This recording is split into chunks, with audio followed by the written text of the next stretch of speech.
My name is Stephen Yu, and I just want to know how you actually identify opportunity. What is your thought process? Do you talk to certain people before you dive into the opportunity, or can you tell us a little bit more about that?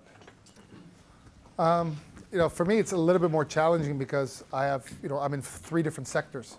So I always say that if I was in the nightclub business, I would own the nightclub business, not own it, but I would own the space. I'd know what's going on. I'd be in every new one. I'd be in Moscow and Prague, and all the new ones, just learn the technology. I'm in the nightclub business. The restaurant business, you have chefs that live and breathe these things, operators.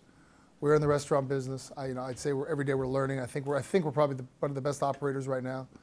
And then in the hotel business. So, there's the reason I bring that up is there's so many different, even if you're just in the hotel business, identifying opportunities, again, especially today, is unbelievably difficult because you're buying into a declining market. And basically you're trying to sell sun when it's raining. It's a very difficult thing to do.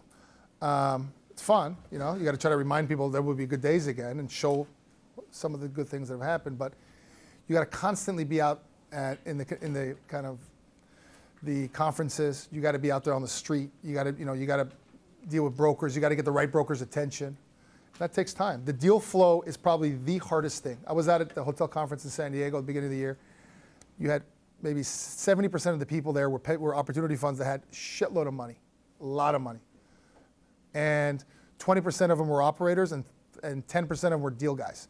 And the deal guys were the guys that were being bombarded, the brokers and the guys that had access to the pipeline. So if you can find a way to manipulate and find your way to kind of get into that deal flow,